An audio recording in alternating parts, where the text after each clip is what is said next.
And joining us now is Matthew Brodsky. He's a senior fellow at the Securities Study Group. He's also a contributor to National Review, The National Interest, The Hill, and The Jerusalem Post. Thank you for coming in. Sure.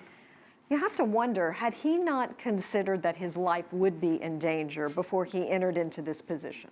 Right, so something just doesn't seem to add up in this situation, right? Yeah, two things we need to remember about the Middle East, and specifically Lebanon. Lebanon is the stage where all sorts of outside actors have played out their parts with their proxies, number one. Number two, things aren't always what they seem.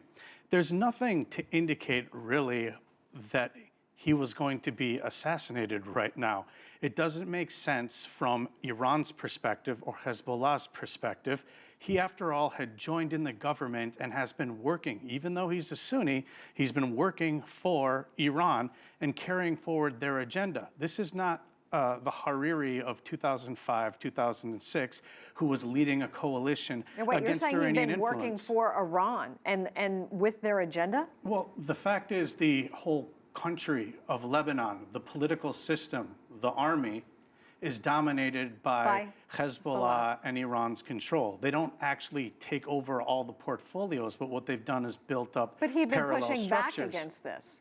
I mean, not to any really strong degree. In fact, in the past week, or the past few weeks now, he's first of all met with the highest ranking Iranian advisor to Khamenei, and he went ahead and helped approve the ambassador back to Syria. This is more likely, I think it will pan out in the coming days, that it turns out to be Saudi Arabia, which has been essentially the godfather to Hariri, is saying, we don't like where you've been going with this, you've gone too far, and they're basically telling their little student, this is what you need to do. How big of a setback is this right now?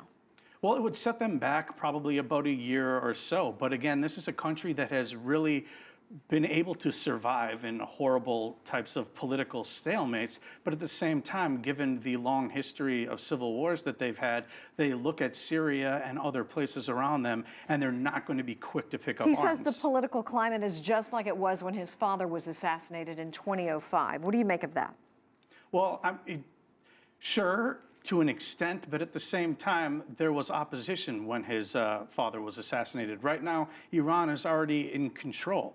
I mean, the United States is giving money to the Lebanese armed forces, but at the same time, they're working with Hezbollah. So, I mean, Hariri is still basically carrying out his instructions. He's doing it reluctantly, but that doesn't seem to matter. Well, if you're saying he's a puppet, he's really speaking out and possibly even stoking tensions, because he's saying, I want to tell Iran and its followers they will lose in the interference in the affairs of Arab nations, and we will rise above this.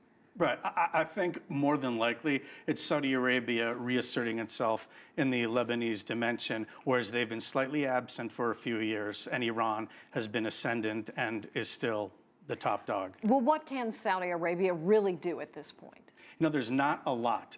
A lot of it really depends on the United States and what its policy is going to be toward pushing back on Iran on areas that are outside of the nuclear agreement. That goes for Syria, that goes for Iraq, and also in Lebanon. But Lebanon, everything is so entrenched and institutionalized at this point that it always resembles a car wreck, unfortunately. So at this point, the parliament will now have to nominate a new prime minister. What is likely to happen going forward, Matthew? There'll probably be a stalemate, but the way the country is set up, the political system, you're going to have a Sunni prime minister, there's going to be a Shia president, and you're going to have a Maronite Christian for a speaker. So they're going to be drawn from the same type of circles, and there's nothing to me that indicates that the political tide, which is in Iran's favor in Lebanon, that's going to be turned back anytime soon. All righty. Well, Matthew Brodsky, we really appreciate your time. Thank you for joining us.